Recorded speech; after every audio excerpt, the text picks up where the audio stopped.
between having a nice buggy and having a, you know what I mean, is little things like that. Hi guys, Brett here from Hearns Hobbies, and I'm joined by Simon Healy again. Yep, and we're going to talk about, what are we talking about today, Brett? Race day preparation. You mean like what you do during the course of the day, between races, etc, etc? Exactly. And we're going to be doing it with a YZ2-DTM 3.1. So is this what you do when you like go out there and just smash them and just like lay down the hot laps and stuff? Well, this is why I've got you. That's why we're doing this video, so I can actually learn something myself. So you're going to teach me, and we're going to show the world how we go about it. Wow, jeez. Yeah? Talk about getting put on the spot. That's right. So this is for not so much stuff to do at home. I mean, yes, you can do it at home, but this is when you've got your car, you've come back from marshalling, you throw your car on the bench, you're prepping it up for the next heat. We're going to talk about trying to keep yourself consistent and your car consistent for the day. That's right. So how you feel in the first race, we want you to feel the same at the last race, if not a little bit better. Well, that's right. That's right. Rather than go backwards. Yep. Yeah. Yeah, and it's not necessarily changing setup or anything, it's just making sure the car's in my best neck. advice for you then is just do the last race of the day and you won't have any problems at all. You will never be disappointed, is that you reckon? It's true. It's true. So, alright. I can only get lapped once then. Well, so basically, in a nutshell, when you're racing, your number one priority in any form of racing is your tyres. Yes. Okay, if you've got garbage tyres, you're going to get a garbage result. Yes. If you've got the wrong tyre, like if you're at a track that's loose and you've got really low traction and you're running a bar tyre and you've got no chance where you should be running a pin tyre, and vice versa. If you're at a track that desires a bar tyre and you've got a pin tyre, the pin tyre is probably going to be better in this scenario than the vice versa, the bar on a loose track, but you're still not going to go as fast as the right tyre. That's right. So race prep, really the first thing is the right tyre. Choose the right tyre and the compound for where you're at and the time of year, temperature, etc. So that's number one. That's crucial. Yeah. That is more important than just about anything. Yeah. And yeah. So this is cars straight off the track, so we can talk about it. Yep. We can talk about. I don't know. You might be able to pick up things that I can't pick up. About all the dirt stuck inside the wheels. Well, there's a bit of dirt. What's straight off the track, mate? Yeah. This is what happens. So, if you're an avid racer and you're going racing at the track all the time, you'll see a lot of us with those little pneumatic compressors that are very quiet and stuff. So the cars will build up a lot of dirt inside the rims. Yes. So you blow all the crap out, and generally just over the car, and at the bottom of the shocks. But what we'll do is we'll take the body shell off. Oh, good looking body shell, that one too. So you've just finished the race. Yep.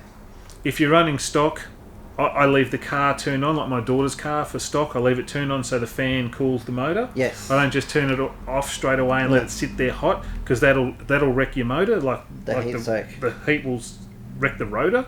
Yep. So by the time you finish the race, you leave it, go marshal for 5 minutes, come back. Turn your transmitter off, leave the car on, and the motor fan should still be on. So depending on how you got it set up, sometimes the fans will turn off, depending on how you got it wired, right? But anyway, leave it run for the 5 minutes or 6 minutes by the time you marshal and that, and come back and your motor should be nice and cool, then you'll be able to turn it off. So you've just finished the race, you've done your marshalling, you come back, you pick the car up and your motor's nice and cool, so unplug your battery or turn it off, go back to your pit table, you put it there. We're just going to go, okay, battery out. Yep. So we've got to get the battery out and put it in if you've got a couple of batteries like we do, because we race 5 cars on a day, we put it in a liner cycle and it just goes on the charger, as in like that. So then you grab the charged battery, so hypothetically that's charged. In between that, we blow all the debris out of the car, like all the little bits of grit and dirt and stuff that possibly get in there. We blow it all out the compressor, clean it up. In with the new battery. Yep. Get that out of the way. Pop the new battery in, and that job's done. Yeah. You know you don't have to touch that again. Yeah.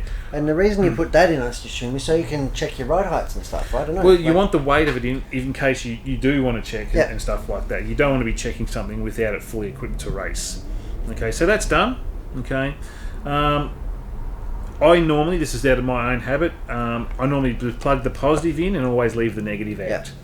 That way, if you get in a rush or forget your race, you can't accidentally walk over to your car and reverse polarity. Or somebody else plugs it in for you. Exactly. And plugs it in backwards. So that's why I do it like that. So pretty much, it's a kind of foolproof scenario.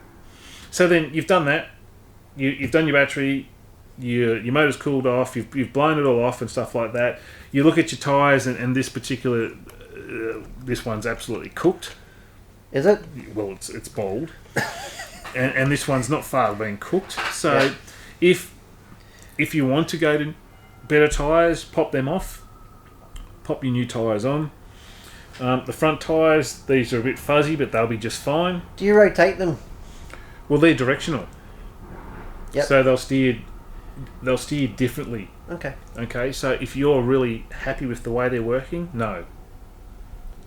Okay, but if you turn them, if you switch them, it could change the way the car actually drives. So if you're going to do that, you do that on your test and practice days. So you know which way you're going to run. So you know what you're doing, right? Yep.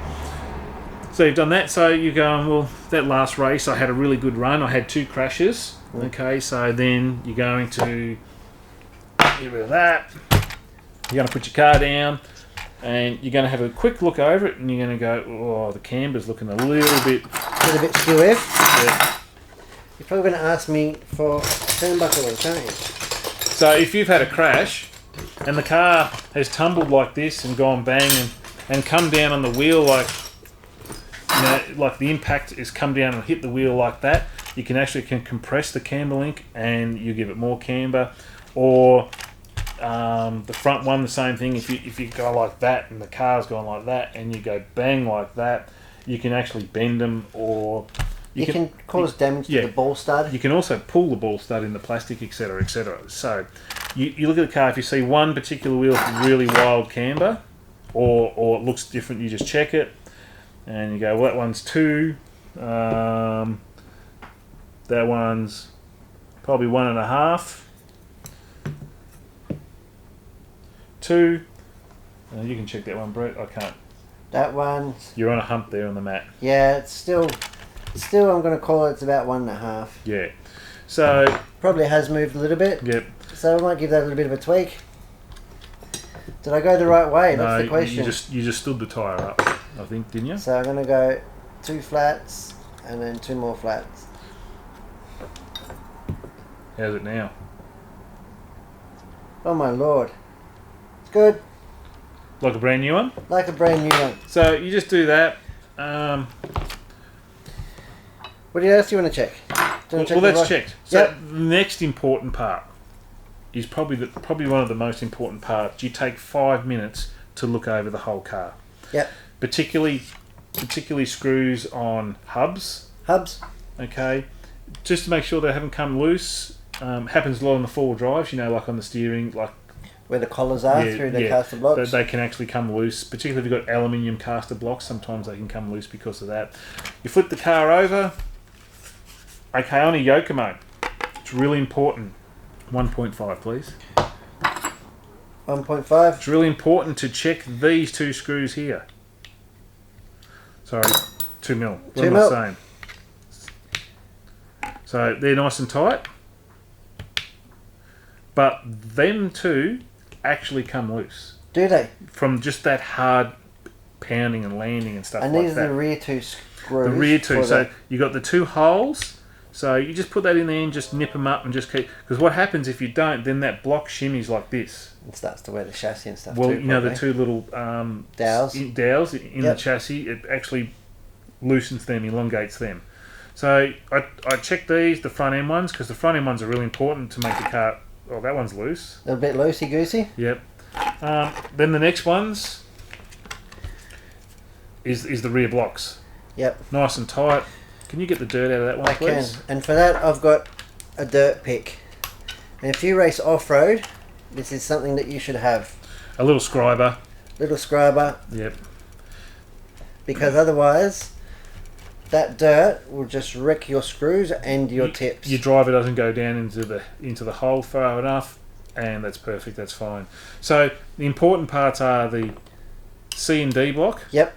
Okay. and the front pivot. Across On, the A this block, is on your two-wheel drive. On your two-wheel drive, yep. So on your four-wheel drive, it'd be the A and B block, the D and C block. Yep. And yeah.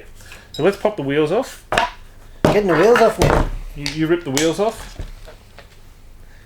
I'm glad that the wheels are still on. Only one side will do. Oh, one side. Yep, we just need to see the front and the rear.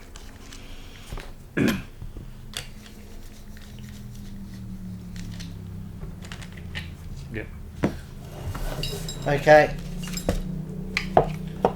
What are we looking at here, mate? So, if you're bingled, you want to check this ball stud. This ball stud's important because it's in aluminium. Yep. Okay, so it can actually unwind and get loose, and then the wheel will start rocking and wobbling. Well, the wheel will do this. You get the wheel; it'll do this on the track. You know, like going around corners and stuff. Active camber. Yep, and it'll make the car feel horrible. The other two that is these two here. Just give them a little bit of a tweak. These aren't every single race.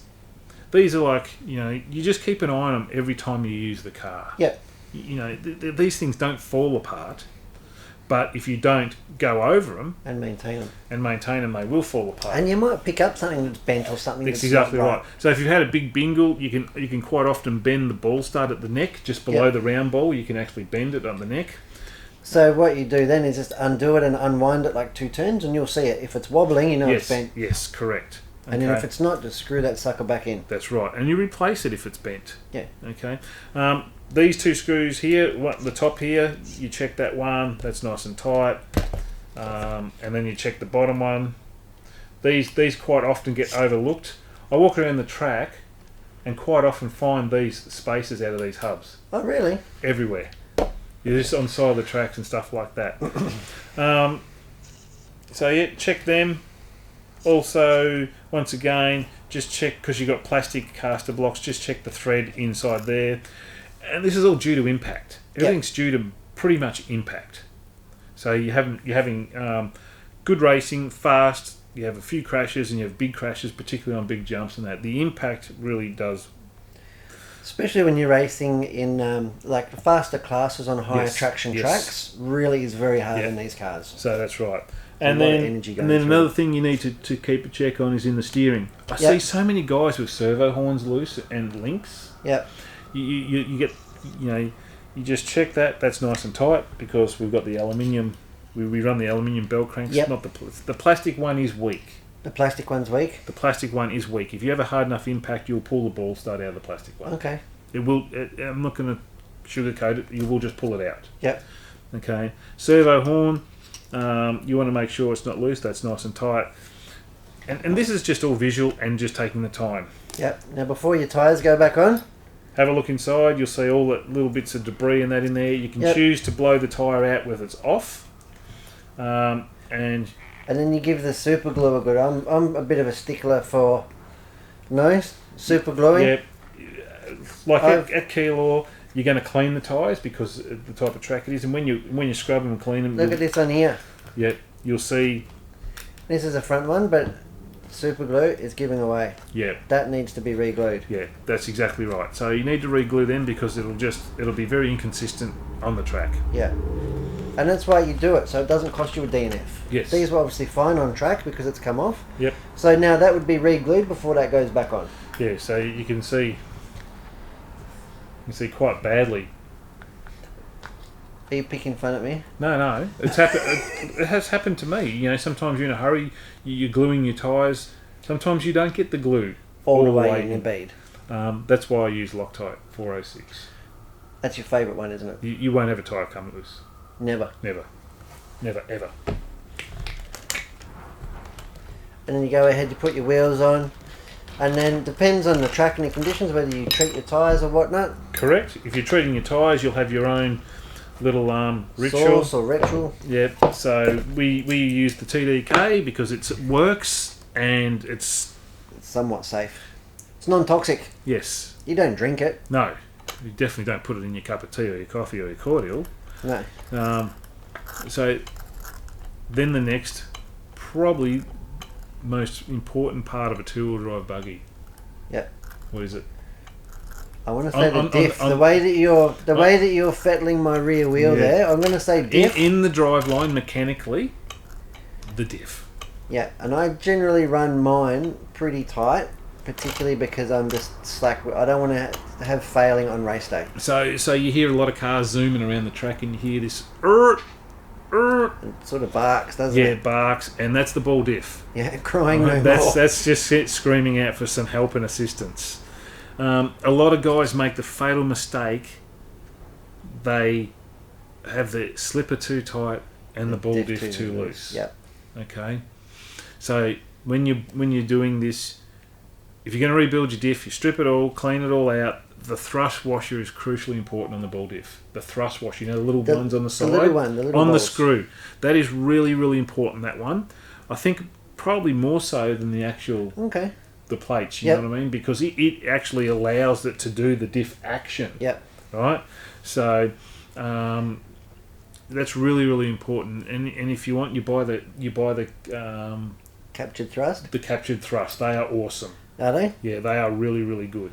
So they last a long time if you clean them and keep up to them, you know what I mean? And don't let too much dirt and crap get in there. They last a long time. They work really well. So you keep your diff up to a really high standard. Yeah. Okay. And you keep your diff firm. Because if your diff's firm, the car will drive straight. Yep. If the car wants to wiggle or you see it wants to pull to one side, that's because the diff's slipping. Yep. Okay. And then your other problem is if your diff is not quite right and your slipper is too tight, you'll come to a jump face or somewhere where you're really getting on the gas hard. You'll pull the trigger and you'll get this and before the next couple of laps up, your diff will be absolutely cooked. Yeah. Because the 14 balls around the diff gear, the plastic diff gear in the holes, what that's doing is they're skidding on those rings. On the rings. That's what that noise is. And that'll create heat. And then when that gets hot, the holes elongate. The diff gear, They elongate. So the ball doesn't turn in the hole, it actually slides back and forth. It's not a lot, it's just very minute, but it slides back and forth so it doesn't turn like it's supposed to on the plates. And then you get that and then it just starts getting worse and worse, and then all of a sudden it's got a horrible diff. It's all throw it in the bin. The whole lot's just bin material. Keep your out drives if you're lucky.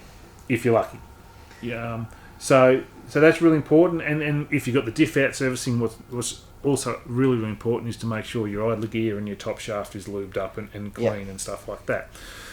But on race day, other than checking the status of the diff like you did, playing with the wheel, I will try not to, and then I'll run my finger over the slipper just to ensure that it is in fact that slipping, not the diff. And I can tell that by the way that the lay shaft's not. Yeah. So you might need to adjust. You might have raced this 2 weeks ago. Yeah. And packed up and just gone home, and you've turned up and you've just got there. Just turn the diff and go, oh, that feels really, really easy, really quick. So just give it a little bit of a nip up, quarter of a turn on the screw. Make it a bit firmer. You probably won't have time to pull it apart and actually rebuild it and stuff. Not at the race day. Slipper, you might want to back the slipper off and then just reset it. Yeah. Back it off and put it on the table, pull the trigger so it goes bzzz, slips, and then just reset it until you get it right. Yeah. Okay. The slipper can also build up crud and dust and stuff inside it as well, so it doesn't hurt to pop that off and clean that as well. Generally on race day I won't. In between races I will. I do on race day. At race day. Yeah, I don't like to touch it because it's hard to get the right feel back. Yeah. I don't know, I like my slipper and I'm a bit particular, and if you put it back together and then you've changed it without meaning to, you can change the whole dynamic of the car. Well, we have the car so it just lifts the wheels off the ground, the front. No more than that. Not pop it right up. We have it so it's just bites and lifts. And that's kind of how we set them.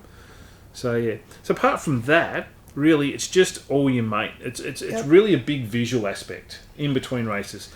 But here's one important thing in between races. Oh, pinion checker. No. Bleed your shocks. Bleed your shocks. Hot days. Yeah. Hot days. All right. Sunny days. Your shocks are emulsion. That means they have air in the oil. Yep. Okay. So you can hear it's probably got more. Yep.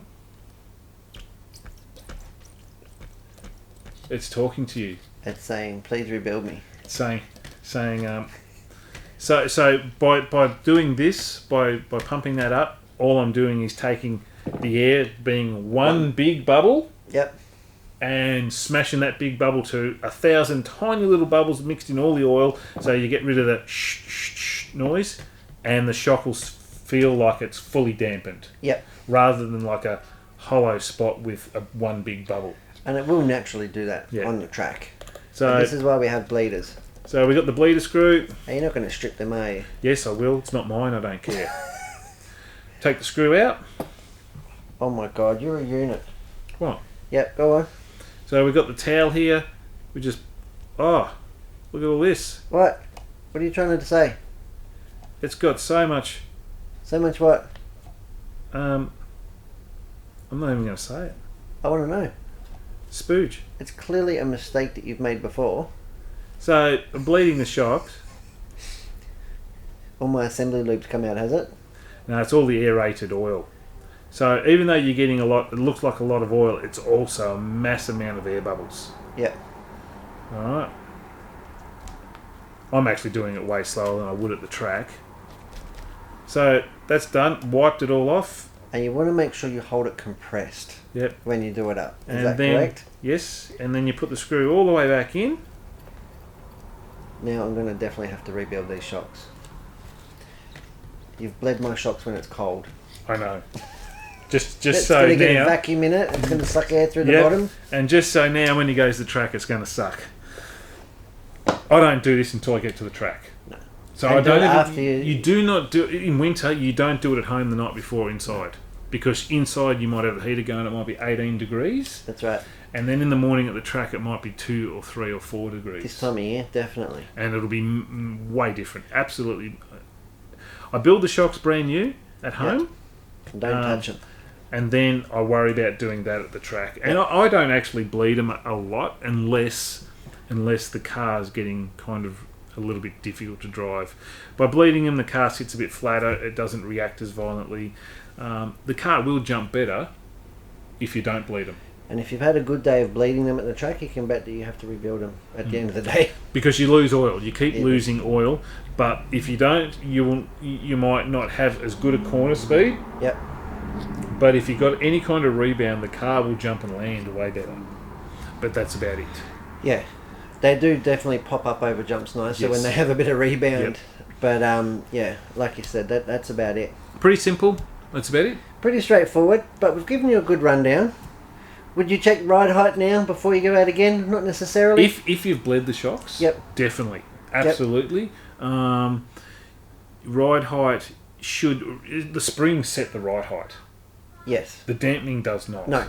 But if you've got pressure in the shock, that does. So if you've got a hot day, like you said before, if you've got like 25, 26, 27 degree heat day, and you get by lunchtime you build up a bit of pressure. That's right. The car will come up because you've got that pressure. So you bleed them, it should be back to what you originally set it at. Yeah. Okay. The ride height is set by the spring tension, so it's only going to change if you change the collars on the spring, providing the internal of the shock is bled. Yes. The same as when you set it up. Yes. Yes. And traditionally if you're not changing your oil at the track, like tuning wise, will you generally rebuild your shocks after every meeting? No. No. No, I get a bit lazy. Do you? Yeah. Well, when you've got 5 cars to do, I can understand it. Probably if you had 1 or 2. What's really important is wiping the weep on the bottom of the cartridge where that dust and dirt builds up. Get that off the shock. Yep. Because the shaft drags that back up inside the shock body. Yeah. And that's what destroys your anodizing. That's what wrecks the inside of the shock. So if you've done a run and you've got a particularly dusty or dirty track, clean the bottom, wipe the bottom.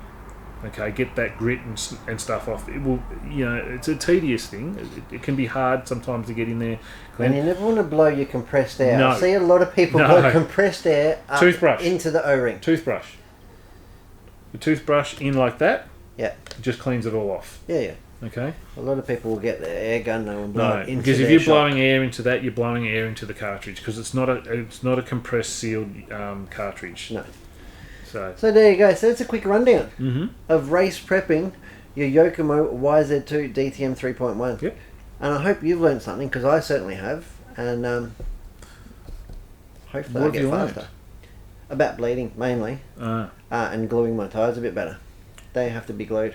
Yeah. But that was a really good case in point, because you would really not, like I said, there's nothing worse than DNFing a race because of a blown tyre. One thing I did not suggest or say is just make sure your CVDs are nice and clean and lubed. So during the course of the day, if there's a lot of grit and dirt and stuff, just get a rag, wipe it all off the CVD, what builds up externally, because the more that crap you keep off, the longer they last. Absolutely.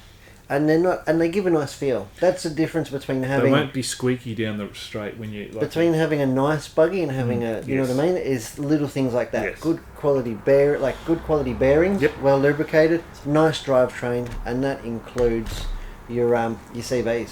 That's right.